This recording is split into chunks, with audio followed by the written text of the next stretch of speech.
Baik, jadi saya akan menjelaskan terkait introduction. Teknologi finansial atau yang lebih dikenal dengan istilah fintech telah menjadi salah satu industri yang paling menjanjikan sejak tahun 2016. Revolusi fintech tidak hanya membawa perubahan baru di dalam dunia keuangan, tetapi juga mengubah cara kita memahami dan menggunakan layanan keuangan secara fundamental. Didorong dengan kemajuan startup yang kreatif dan inovatif, sektor ini memperkenalkan model bisnis serta pendapatan baru yang sebelumnya tidak terpikirkan. Produk dan layanan baru yang diciptakan oleh perusahaan-perusahaan fintech telah membuka akses yang lebih luas untuk lebih efisien kepada masyarakat global dan menghadirkan solusi keuangan yang lebih cepat, transparan, dan terjangkau. Keberhasilan fintech pada kemampuannya juga untuk merespon kebutuhan konsumen modern yang semakin melek dengan digital. Dengan menawarkan berbagai layanan yang sebelumnya hampir seluruhnya didominasi oleh bank tradisional, fintech tidak hanya menawarkan alternatif tetapi juga mendorong peningkatan kualitas layanan keuangan secara keseluruhan. Misalnya layanan pembayaran digital, kemudian pinjaman peer-to-peer, dan platform investasi online yang telah mengubah wajah industri keuangan. Hal itu tuh memungkinkan pengguna untuk mengelola keuangan mereka dengan cara yang lebih personal dan desentralisasi. Kemudian perusahaan-perusahaan fintech juga memainkan peran penting dalam inklusi keuangan, menjangkau masyarakat yang sebelumnya sulit diakses oleh layanan perbankan tradisional. Dengan memanfaatkan teknologi canggih seperti kecerdasan buatan, blockchain, dan analisis data besar, mereka mampu menawarkan solusi yang lebih sesuai dengan kebutuhan individu dan memperkuat daya saing serta memberikan dampak positif dalam perekonomian global. Secara keseluruhan, revolusi fintech telah menciptakan ekosistem baru di dalam dunia keuangan, di mana revolusi dan teknologi berada di garis terdepan. Ini adalah era di mana keuangan tidak lagi terikat oleh batasan-batasan konvensional dan masa depan industri.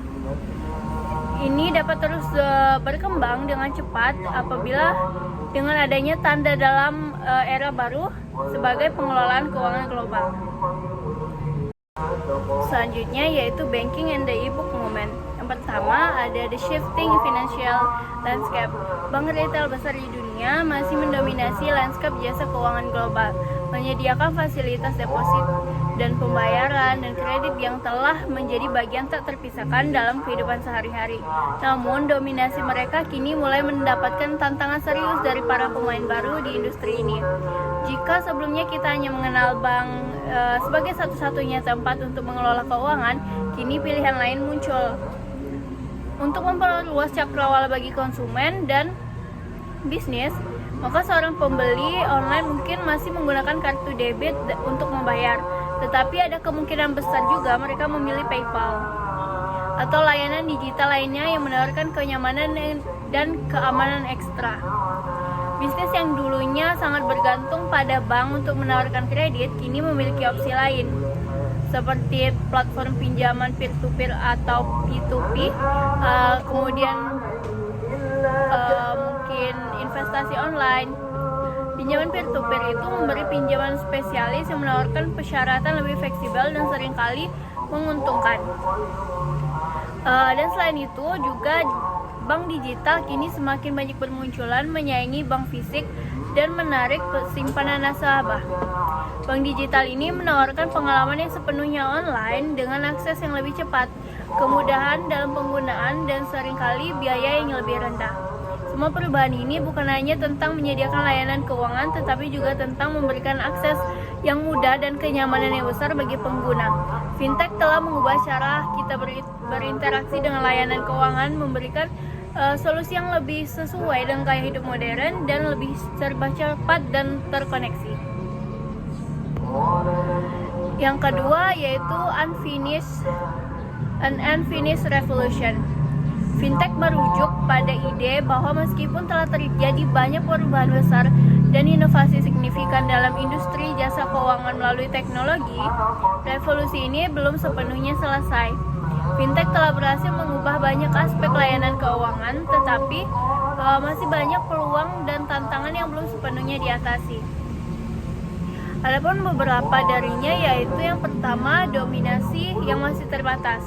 Meskipun perusahaan seperti PayPal telah menyediakan kesuksesan besar untuk menyaingi bank tradisional dalam pembayaran online, dominasinya dalam transaksi tatap muka yang masih belum terlihat. Fintech telah membuat langkah besar dalam e-commerce dan pembayaran digital, tetapi masih banyak sektor keuangan lain yang belum sepenuhnya terdisrupsi. Kemudian yang kedua yaitu keberagaman cara pembayaran. Konsumen saat ini dihadapkan pada berbagai opsi pembayaran hingga kartu kredit yang sistem pembayarannya disentuh seperti Apple Pay. Namun ada satu solusi pun yang benar-benar mendominasi secara global. Revolusi ini menunjukkan bahwa sementara banyak kemajuan yang telah dibuat, konsolidasi dan standarisasi masih diperlukan untuk mencapai adopsi yang lebih luas dan dominasi pasar yang lebih jelas.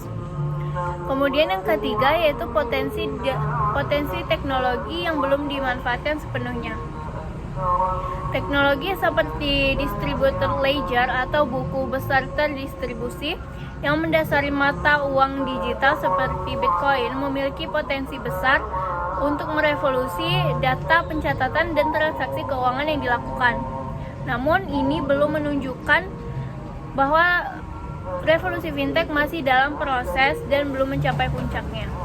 Yang keempat ada inklusi keuangan yang belum merata. Meskipun fintech telah membawa inklusi keuangan yang lebih besar, terutama di pasar yang berkembang, masih banyak populasi global yang belum sepenuhnya terjangkau oleh inovasi ini. Sistem perbankan dan pembayaran berbasis seluler yang mungkin dikembangkan di Afrika adalah contoh bagaimana fintech terus mencoba menjembatani kesenjangan keuangan, tetapi pekerjaan ini masih jauh dari selesai. Yang kelima, ada regulasi dan keamanan.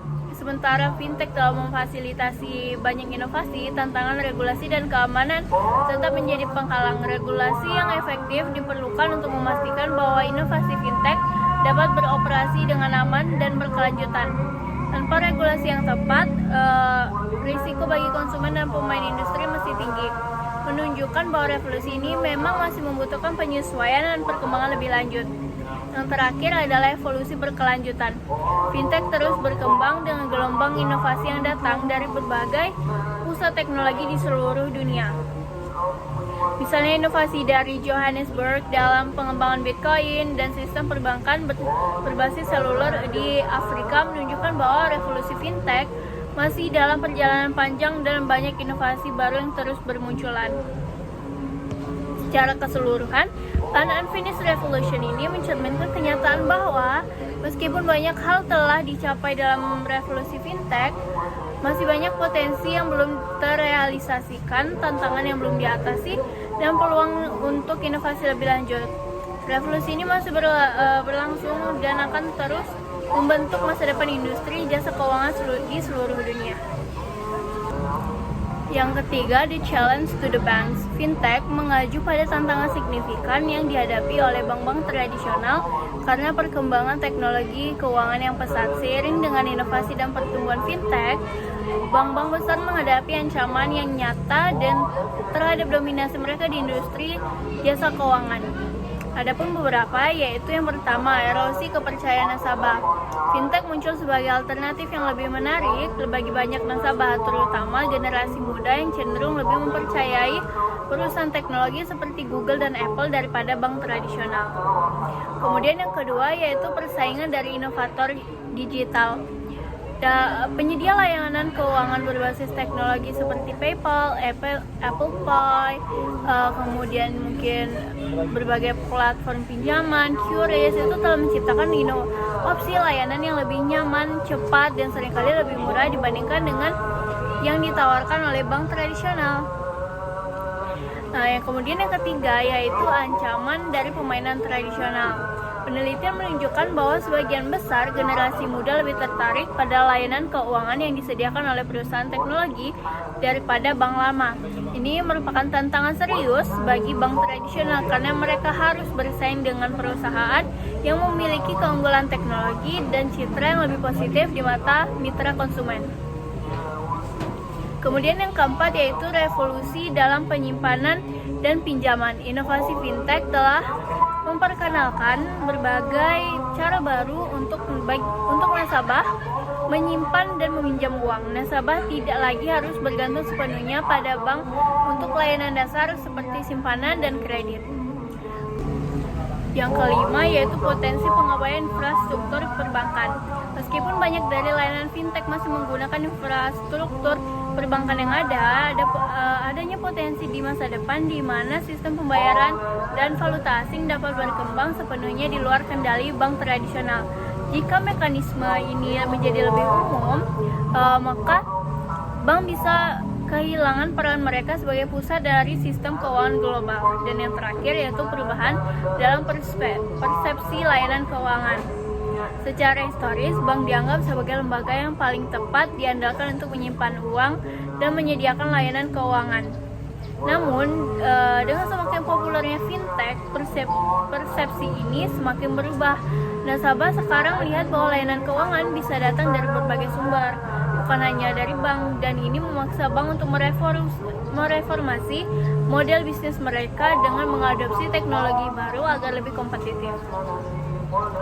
Tantangan besar bagi bank tradisional ini adalah bagaimana mereka merespon dan beradaptasi terhadap perubahan ini. Mereka harus mulai memikirkan ulang peran mereka dalam ekosistem keuangan modern ini dan mempertimbangkan kolaborasi dengan perusahaan fintech atau mengembangkan teknologi mereka sendiri untuk memenuhi kebutuhan nasabah yang terus berkembang. Jika tidak, mereka beresiko kehilangan relevansi di tengah lanskap keuangan yang semakin didominasi oleh teknologi keuangan. Kemudian yang keempat ada the utilities risk. Fintech itu merujuk pada revolusi besar yang dihadapi oleh bank tradisional dan lembaga keuangan yang mapan, yaitu memungkinkan mereka untuk beradaptasi menjadi penyedia infrastruktur dasar atau utility yang hanya menyediakan layanan keuangan yang mendasar. Sementara itu, perusahaan fintech yang lebih gesit dan inovatif mendapatkan pengakuan serta membangun hubungan langsung dengan pelanggan. Resiko ini berpotensi merusak ekuitas merek bank dan mengurangi daya saing mereka di pasar yang semakin dipenuhi oleh layanan digital. Yang pertama yaitu ada transformasi dan pusat inovasi yang menjadi penyedia infrastruktur. Bank-bank besar yang sebelumnya menjadi pusat inovasi dalam sektor keuangan kini menghadapi tantangan yang untuk tetap relevan di era digital. Dengan munculnya fintech, bank beresiko kehilangan peran utamanya sebagai penyedia layanan keuangan yang kompleks dan bernilai tambah tinggi. Kemudian yang kedua keterbatasan sistem TI dan model operasional yang kuno. Banyaknya bank yang besar yang terjebak dalam sistem informasi atau TI dan model operasional yang ketinggalan zaman, yang tidak fleksibel dan sulit untuk disesuaikan dengan kebutuhan dari pelanggan yang modern. Hal ini kontras dengan perusahaan fintech yang merancang layanan digital mereka dari nol dan dengan fokus pada efisiensi, kemudahan penggunaan, dan kepuasan pelanggan. Fintech dapat dengan cepat mengadopsi teknologi baru dan merespon perubahan kebutuhan pasar, sementara bank tradisional seringkali terhambat oleh sistem dan proses lama yang rumit. Yang ketiga yaitu inovasi dan fokus pelanggan oleh fintech. Perusahaan fintech atau financial technology menawarkan solusi yang lebih spesifik dan disesuaikan dengan kebutuhan nasabah tertentu yang seringkali diabaikan oleh bank besar. Mereka mampu berinovasi lebih cepat dan menawarkan layanan yang lebih personal dan berfokus pada penilaian nilai tambah yang nyata bagi pelanggan. Nah, kemudian juga ada ancaman terhadap ekuitas merek bank.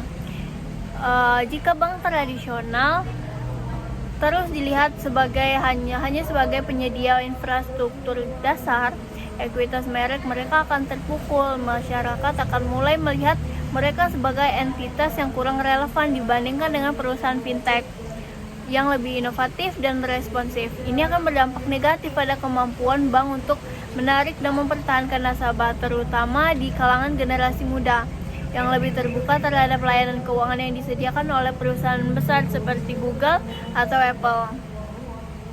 Kemudian yang kelima yaitu biaya operasional dan kepatuhan yang lebih tinggi.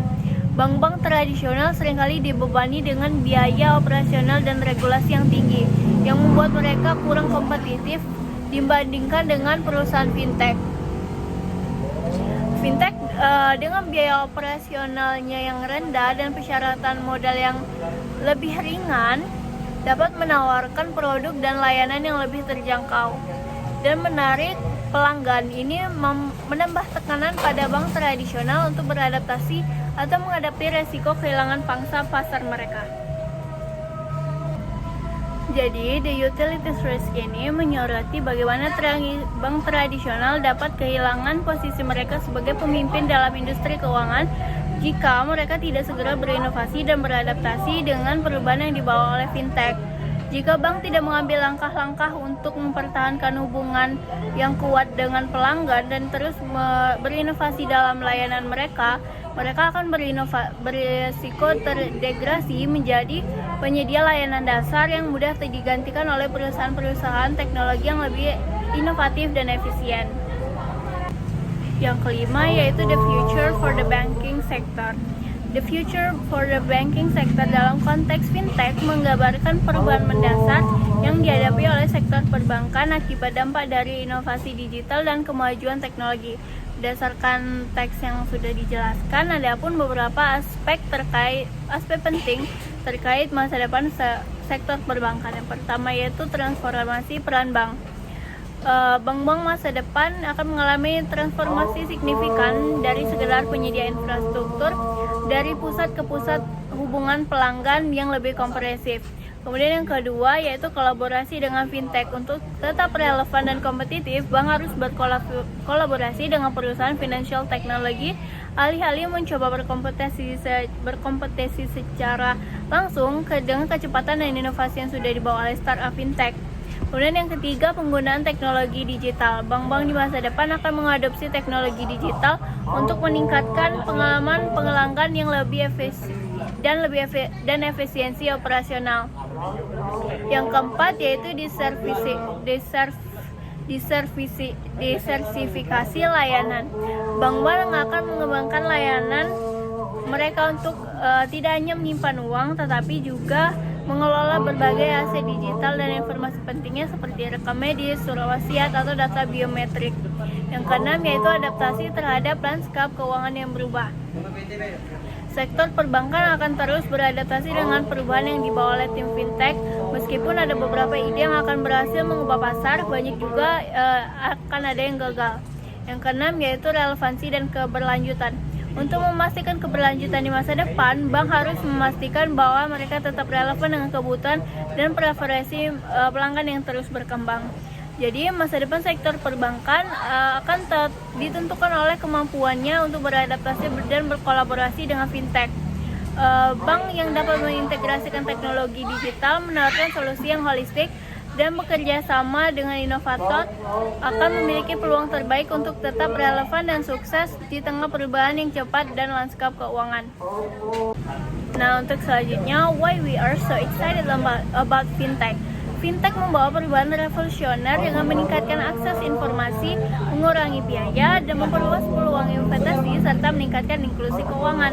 Dengan mengadopsi teknologi baru dan berkolaborasi dengan inovator, kita dapat menciptakan sistem keuangan yang lebih transparan, terjangkau, dan responsif terhadap kebutuhan masyarakat. Inilah alasan mengapa kita sangat bersemangat tentang potensi fintech untuk mengubah dunia keuangan menjadi lebih baik.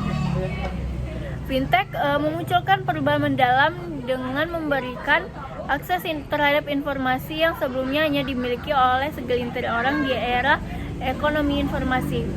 Fintech berperan penting dalam mendemokratis informasi keuangan. Ini adalah langkah besar dalam memperluas akses dan memberikan kekuatan kepada masyarakat untuk memahami dan mengelola keuangan mereka dengan lebih baik. Fintech menawarkan inovasi yang membuat layanan keuangan menjadi lebih mudah diakses dan lebih terjangkau. Selanjutnya yaitu current trends in financial technology. Tren terkini yang dalam teknologi keuangan atau fintech, financial technology, menunjukkan perubahan besar dalam cara layanan keuangan yang disediakan dan dikonsumsi. Salah satu tren utama adalah pengaruh regulasi yang mendukung transparansi dan inovasi. Inisiatif Open API yang dimulai di Inggris pada 2016 membuka akses data perbankan bagi perusahaan fintech dan memungkinkan lebih banyak inovasi dan persaingan yang untuk kepentingan konsumen. Selain itu, tren unbundling mengubah cara layanan keuangan yang dipecah dan ditawarkan. Perusahaan fintech ini memiliki lebih banyak cara untuk mengkhususkan diri dalam layanan tertentu, seperti pertukaran mata uang dan perencanaan keuangan, daripada mencoba menawarkan seluruh spektrum layanan keuangannya. Kemudian adopsi teknologi digital juga menjadi tren penting. Dengan perangkat pintar dan aplikasi keuangan yang mendorong dominasi pasar, generasi baru yang lebih akrab dengan teknologi seluler mendorong pertumbuhan perangkat seperti smartwatch yang terintegrasi dengan aplikasi keuangan. Selain itu, mata uang kripto seperti Bitcoin itu semakin diterima sebagai alat pembayaran meskipun adopsi dan regulasinya masih berkembang. Meskipun masih ada tantangan dan potensi mata uang kripto untuk mengubah sistem keuangan tradisional tetap besar. Secara keseluruhan, tren dalam fintech atau financial technology ini mencerminkan transformasi yang besar dalam sektor keuangan dan inovasi teknologi, regulasi yang mendukung, kemudian juga perubahan dalam cara layanan keuangan yang disediakan. Masa depan financial technology atau fintech ini akan terus mempengaruhi cara kita mengelola dan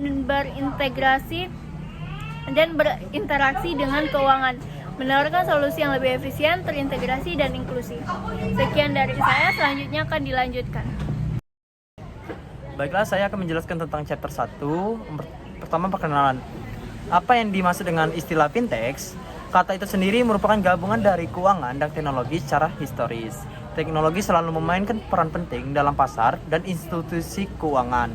Hal ini sangat penting bagi berbagai aplikasi seperti orientasi pelanggan, manajemen pesanan, analisis investasi, pelaporan posisi, risiko, terus pemrosesan pasca perdagangan, pelaporan peraturan, dan banyak lagi.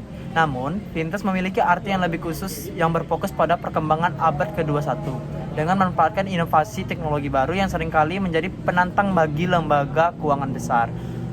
Aplikasi dan layanan keuangan baru ini mencakup bidang yang luas untuk memenuhi kebutuhan konsumen dan bisnis, investor, dan regulator. Mari kita lihat secara singkat perusahaan fintech yang paling menarik. Yang pertama itu ada M-Pesa, yaitu menafkahi masyarakat miskin di dunia dengan akses finansial. Di Kenya dan wilayah lain di Afrika, cabang bank sangat sedikit dan jarang. Petani kecil dan pedagang lainnya memiliki sedikit akses terhadap pembayaran dan layanan seperti asuransi yang kita anggap remeh di negara maju. Belum sekitar 87% dari 44 juta penduduk Kenya memiliki telepon seluler. Dengan menggunakan ponsel, warga Kenya dapat melakukan dan menerima pembayaran. Oleh karena itu, mereka dapat menggunakan layanan pembayaran yang relatif canggih di wilayah yang tidak dilayani oleh cabang bank tradisional dan bahkan mungkin tidak memiliki layanan internet. Terus Bitcoin, Ethereum, dan mata uang kripto lainnya. Bitcoin adalah mata uang kripto yang paling terkenal. Ini adalah sistem uang elektronik peer-to-peer, yang dimana tidak ada mata uang fisik dan tidak ada bank sentral atau otoritas yang terorganisir lainnya yang berdiri di mata uang tersebut. Pada pertengahan tahun 2017, terdapat lebih dari 1.000 mata uang kripto yang berbeda dengan jumlahnya terus bertambah. Ada beberapa keuntungan dari mata uang digital ini. Yang pertama itu bahwa mereka dapat digunakan untuk pembayaran yang lebih banyak lokasi. Terus validasi kepemilikan dapat ditentukan dengan biaya minimal dan menghindari biaya pemrosesan yang dibebankan oleh bank dan perusahaan kartu. Yang ketiga adalah mata uang tersebut tidak terkena tekanan inflasi dan terlihat pada mata uang yang didukung oleh bank sentral dan secara konvensional. Yang keempat, mata uang tersebut dapat digunakan untuk menghindari kontrol pemerintah terhadap transaksi. Bitcoin ini juga telah menjadi investasi sukses bagi banyak orang yang percaya bahwa ini adalah aset perdagangan yang layak. Namun ada periode volatilitas dan tidak ada jaminan bahwa nilai Bitcoin itu tidak akan turun. Terus selanjutnya adalah blockchain. protokol dengan potensi penerapan luas. Pada dasarnya, Bitcoin adalah protokol pertukaran digital tanpa menggunakan atau memvalidasi otoritas terpusat. Yang mendasari verifikasi Bitcoin dan mata uang kripto lainnya adalah sistem buku besar terdistribusi yang disebut dengan blockchain. Banyak aset yang diperdagangkan seperti saham, komoditas, obligasi, dan derivatif lainnya bergantung pada repositori pusat yang memverifikasi kepemilikan dan pengaliannya. Sistem buku besar terdistribusi bergantung pada verifikasi oleh komunitas peserta. Blockchain mengacu pada teknologi mengandung penyimpanan informasi yang terdesentralisasi dan terdistribusi yang tidak bergantung pada satu entitas tertentu untuk verifikasi. Hampir semua hal dapat diperdagangkan dan dilacak. Penjualan, perdagangan, dan transaksi lainnya antar pihak segera dikirim dan diverifikasi oleh anggota rantai atau grup. Setiap pertukaran berikutnya atas barang yang sama dikirimkan dengan cara yang sama, tetapi dengan seluruh riwayat transaksi, kepemilikan, dan ketentuan lainnya dilampirkan pada pesan tersebut. Dengan menggunakan teknologi ini, sekuritas dapat diselesaikan dalam hitungan menit, bahkan detik. Bandingkan dengan kecepatan tersebut dengan proses saat ini yang memakan waktu berhari-hari. Transaksi blockchain dapat memiliki perlindungan privasi, namun mungkin tidak sepenuhnya anonim. Ketika transaksi lebih lanjut terjadi, seluruh riwayat kepemilikan ditransfer ke semua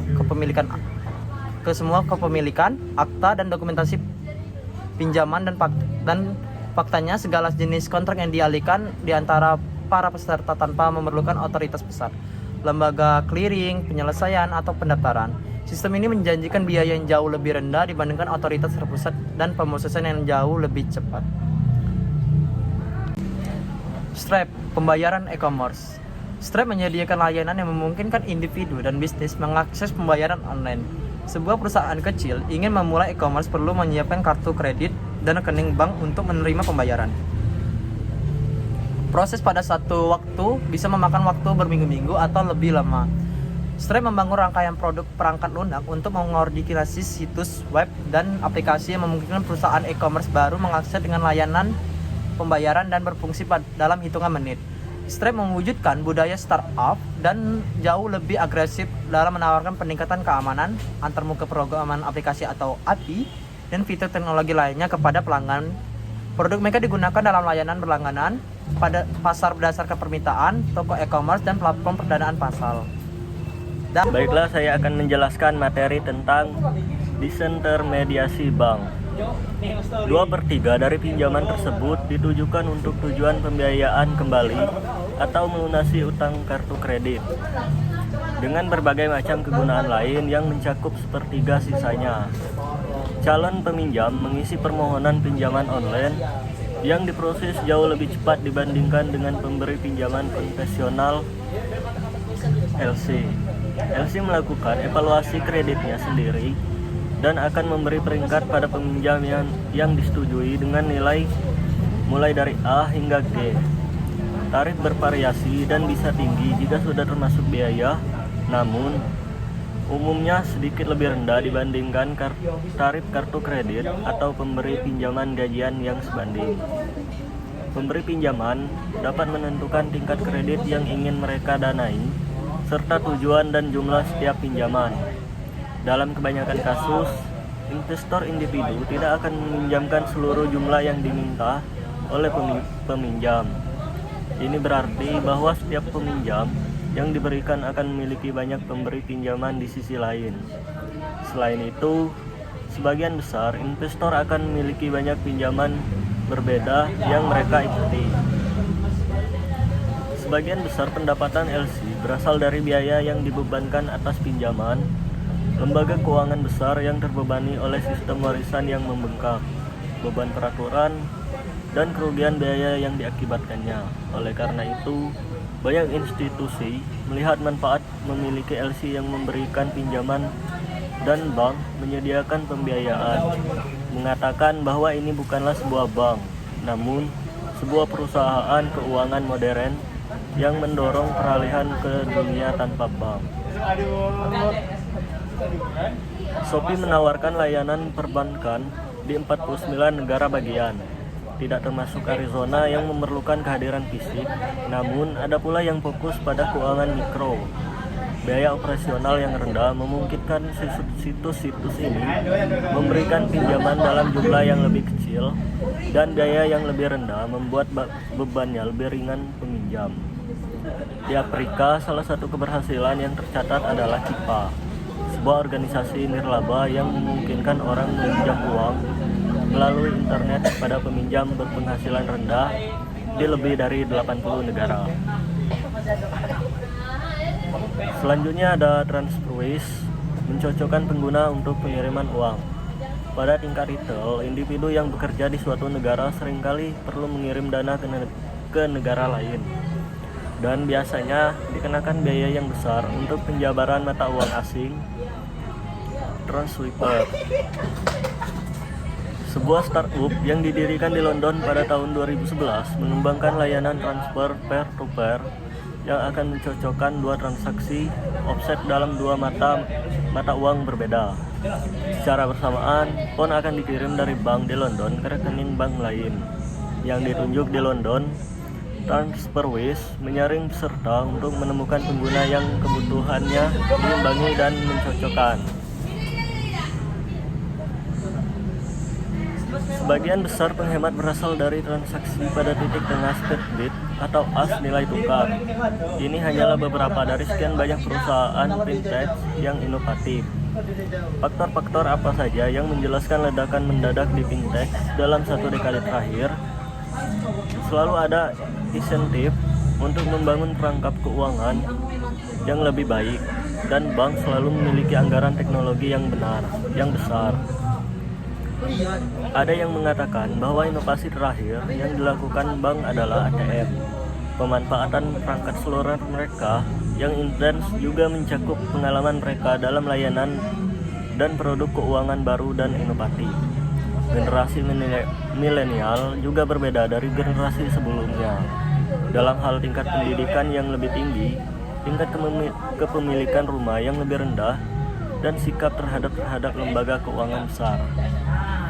Ogi yang memungkinkan pengusaha fintech, ekosistem seputar pekerjaan dan gaya hidup startup juga telah mengembangkan alternatif yang layak bagi generasi sebelumnya yang mencari pekerjaan di perusahaan terbesar, dan yang menjadikannya semuanya berhasil adalah ketersediaan sumber daya keuangan untuk mendukung usaha ini. Selanjutnya, kekayaan. Secara tradisional, ini dicetak dari logam dan kemudian dicetak di atas kertas. Fungsi pembayaran uang telah berkembang dari mata uang kertas menjadi cek kertas, hingga kartu kredit dan debit plastik. Memiliki perspektif mengenai kehancuran pasar di masa lalu dan krisis lainnya adalah penting untuk memahami kekhawatiran investor dan peraturan saat ini dan masa depan. Kredit merupakan kegiatan utama bank dan juga merupakan salah satu produk perbankan yang paling rentan terhadap gangguan. Tempo Y dengan titik 32 di atas, jenis instrumen pasar kredit Y, titik 2 di atas, berupa hasil Y dengan titik 2 di atas, kewajiban AS Y, titik 2 di atas. Ekuitas adalah kelas aset yang paling banyak diikuti. Perubahan yang terjadi di pasar-pasar ini mempengaruhi kekayaan pribadi dan perusahaan serta kebijakan pemerintah. Demikian penjelasan saya ucapkan terima kasih. Baiklah, di sini saya akan menjelaskan mengenai chapter 2, yaitu gangguan dan disintermediasi produk dan jasa keuangan. Mengapa sekarang? Faktor-faktor apa saja yang menjelaskan ledakan mendadak fintech dalam satu dekade terakhir? Selalu ada insentif yang faktor membangun perangkap keuangan yang lebih baik, dan bank selalu memiliki anggaran teknologi yang besar. Namun, inovasi teknologi bank cenderung bersifat bertahap dan lebih sering berfokus pada kelompok menengah dan pemrosesan back office. Ada yang mengatakan bahwa inovasi terakhir yang dilakukan bank adalah ATM. Jadi, kenapa sekarang? Mengapa terjadi ledakan inovasi disruptif? Salah satu faktor yang penting berkontribusi adalah bahwa dalam dekade terakhir, pentingnya generasi milenial semakin mengemuka. Lalu masuk ke milenial. Generasi milenial pada umumnya tidak memiliki rekening bank dibandingkan dengan generasi yang lebih tua. Mereka mempunyai rekening tabungan yang lebih sedikit dan jika mereka menulis cek kertas, jumlahnya sangat sedikit. Namun mereka saat ini merupakan kelompok populasi terbesar di Amerika Serikat dan mereka memiliki beberapa preferensi yang signifikan.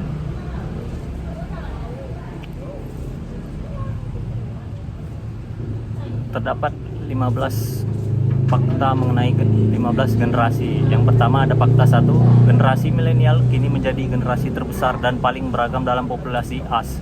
Generasi milenial kini menjadi kelompok populasi terbesar di Amerika Serikat dan akan terus menjadi kelompok terbesar dalam beberapa waktu ke depan. Yang fakta kedua, generasi milenial dibentuk oleh teknologi. Seiring bertambahnya usia generasi ini, kita telah menyaksikan pertumbuhan eksponensial yang belum pernah terjadi sebelumnya dalam hal daya komputasi, miniaturisasi, dan pengembangan kewirausahaan, perangkat keras, dan perangkat lunak teknologi. Untuk fakta yang ketiga, generasi milenial menghargai komunitas, keluarga, dan kreativitas dalam diri mereka bekerja. Untuk fakta yang keempat, generasi milenial telah berinvestasi dalam modal manusia lebih dari sebelum generasi.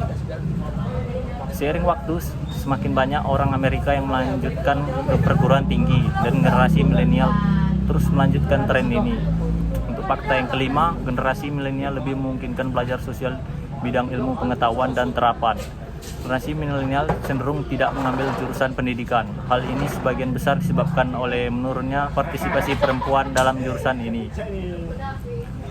Untuk fakta yang keenam, sementara tumbuhnya pendaftaran kuliah, lebih banyak siswa mengandalkan pinjaman untuk membayar pendidikan pasca sekunder. Utang pelajar telah menjadi kategori kewajiban rumah tangga terbesar kedua setelah hipotek. Untuk fakta yang ketujuh, generasi milenial lebih memungkinkan fokus secara eksklusif pada belajar bukan menggabungkan sekolah dan bekerja. Generasi milenial cenderung tidak bekerja sambil bersekolah. Menariknya, ada penelitian yang menunjukkan bahwa membangun keterampilan di sekolah lebih berharga dan hasil bekerja sambil bersekolah telah menurun.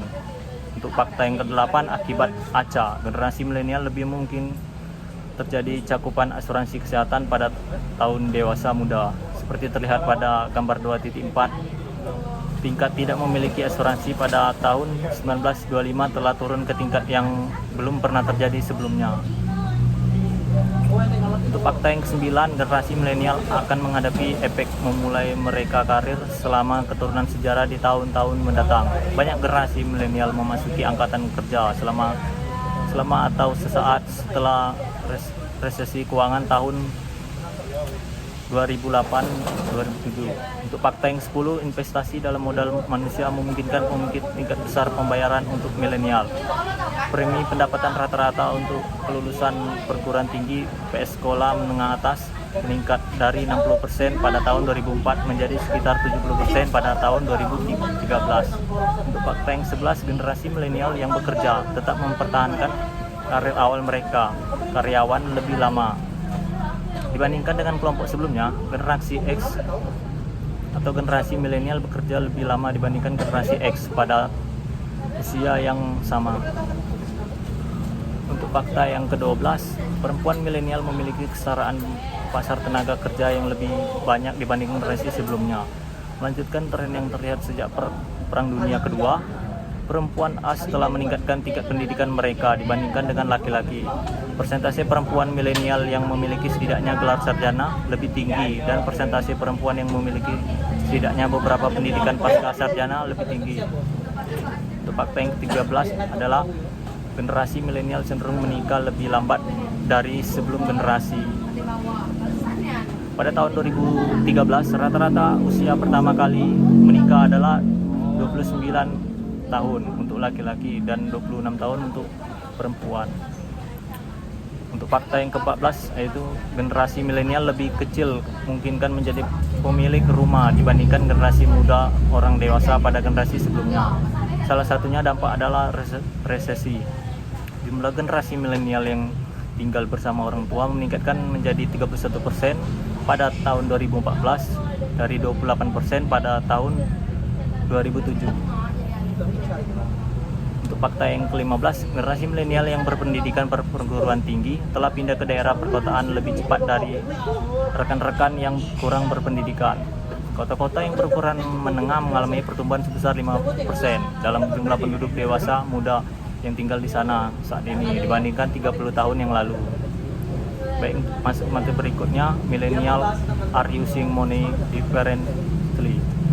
Yang pertama, generasi milenial menggunakan uang sebagai jaringan sosial, menggunakan Venmo dan Snapcash untuk mentransfer pembayaran ke teman, tentu saja memperkuat penggunaan PayPal dan Snapchat. Dan kedua, layanan tersebut terintegrasi dengan daftar teman Facebook. Untuk yang kedua, milenial memindahkan uang ke lebih banyak tempat dengan lebih cepat. Sebagian generasi pertama menggunakan ponsel pintar. Generasi milenial memiliki kemampuan sekutu akses instan ke kredit dan mengharapkan ketersediaan. Yang ketiga, generasi milenial semakin cepat menabung dan menginvestasikan uangnya. Munculnya robo advisor telah mengubah modalitas investasi dan memungkinkan besar generasi ini akan menabung dan berinovasi lebih cepat. Yang keempat, milenial melakukan perbankan tanpa bank. Jelas sekali generasi milenial menggunakan aplikasi seluler untuk ikut serta dalam layanan perbankan tanpa menginjak kaki di bank tradisional atau melakukan kontak pribadi dengan pegawai bank. Yang kelima, ada milenial berinvestasi lebih dari sekedar laba atas investasi. Generasi ini sangat peka terhadap isu-isu sosial dan dampak dari keputusan investasi mereka dalam membawa perubahan positif. Lalu yang terakhir, yang keenam, generasi milenial tidak terintimidasi oleh pemberian amal dibandingkan generasi sebelumnya. Generasi milenial sudah mulai memberikan sumbangan ke lembaga amal pada usia yang jauh lebih dini. Untuk materi berikutnya, teknologi. Perubahan teknologi telah berlangsung dengan sangat cepat selama lebih dari 50 tahun terakhir. Dan peningkatan dramatis dalam kemampuan pemrosesan yang dipadukan dengan biaya yang lebih murah yang menjadi kunci untuk memfasilitasi perkembangan aplikasi keuangan. Baiklah, selanjutnya bagian saya mengatakan apa itu quantum computing, salah satu jalur penelitian yang menjanjikan untuk memperluas penerapan efisien hukum Moore adalah komputasi hukum. Saat ini sedang dikembangkan di IBM. Teknologi bekerja dengan cara yang secara fundamental berbeda dari komputer masa kini. Menggunakan proses pada tingkat subatom, qubit dibuat dengan logam superkonduktor pada klip silikon yang disimpan pada suhu 20. Selanjutnya, graphic processing unit. Perkembangan yang membantu pertumbuhan pembelajaran mesin dan analisis data besar adalah penerapan GPU baru yang kuat yang diproduksi oleh NVIDIA, Advanced Micro Device, dan lainnya. Pertama kali digunakan dalam video game, chip ini memungkinkan pemrosesan kumpulan data besar yang kini sedang dirakit menjadi lebih besar, dirakit menjadi lebih cepat. Mereka banyak digunakan oleh Google, Facebook, dan lainnya. Selanjutnya, The Cloud. The Cloud adalah bertahun-tahun yang lalu perusahaan perlu membeli dan memelihara sumber daya komputasi khusus. Mereka di pusat data yang bertujuan khusus dan mahal. Biaya untuk membangun dan memelihara sumber daya ini sangat besar dan di luar yang bertujuan khusus dan mahal. Yang di luar kemampuan startup pada umumnya.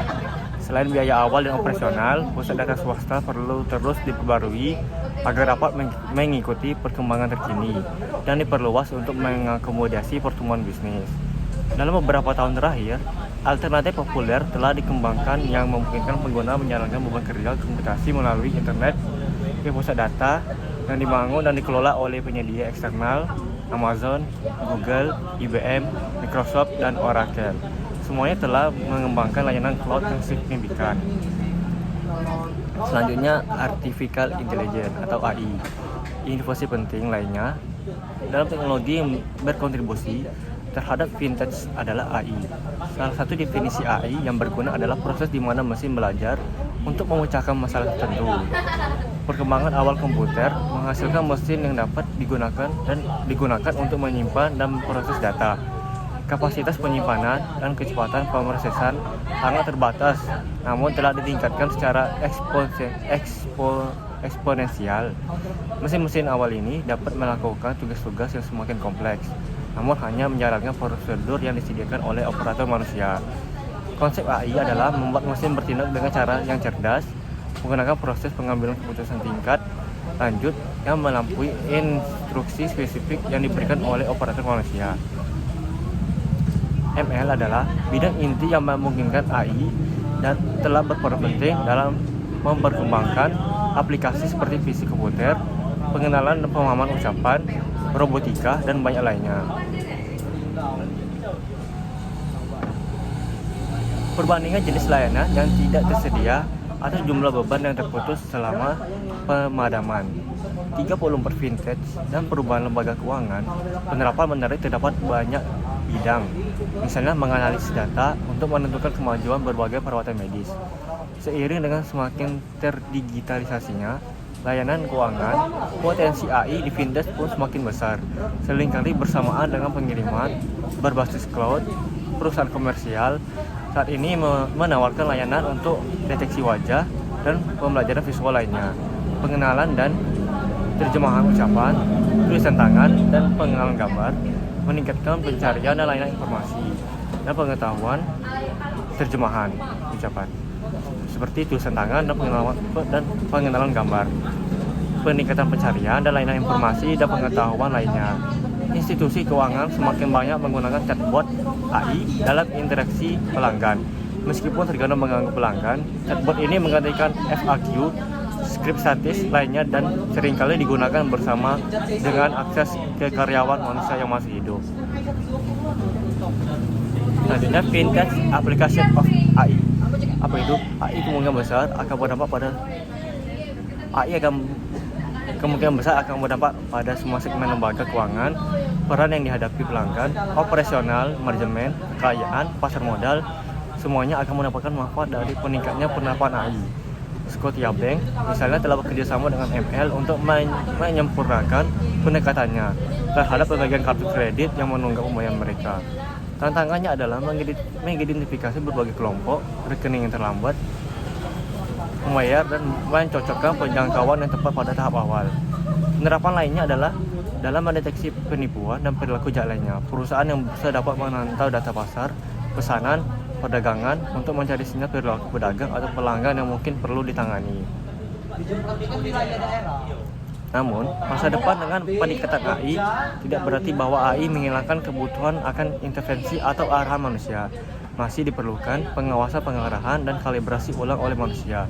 Salah satu contoh menarik tentang perlunya pengawasan terhadap sistem AI adalah apa yang disebut efek Hardware. Beberapa mesin perdagangan adalah untuk memberdayakan manusia, bukan menggantikan mereka. AI hanyalah alat lain yang digunakan dalam kolaborasi. Gruber memberikan contoh Siri dari Apple yang membantu seseorang pemuda tunanetra dan lumpuh. Contoh lainnya adalah membantu ahli patologi dalam mendiagnosis kanker dari ratusan slide dan jutaan sel yang dilihat setiap hari. Yang terakhir, startup lifestyle. Faktor lain yang berkontribusi terhadap pertumbuhan fintech saat ini adalah daya tarik lingkungan startup bagi generasi milenial. Gaya hidup startup bukan untuk semua orang, jam kerja yang panjang, seringkali tugas dan peran tidak terstruktur, gaji rendah, jam kerja panjang, prospek kesuksesan yang tidak pasti. Hal ini bukanlah nilai jual bagi pekerja generasi sebelumnya. Namun, sisi lain dari startup adalah struktur organisasi datar.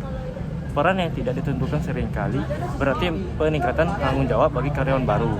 Gaji awal mungkin rendah, tunjangan tradisional mungkin sedikit, namun prospek ekuitas dan potensial imbalan yang besar dapat menjadi insentif finansial yang besar. Gaya hidup yang diagung-agungkan di media oleh perusahaan yang benar-benar sukses merupakan daya tarik yang besar. Bekerja di lingkungan dengan fasilitas yang ditunjukkan untuk generasi milenial juga memiliki daya tarik yang besar. Mungkin itu saja dari saya tutup. Assalamualaikum warahmatullahi wabarakatuh.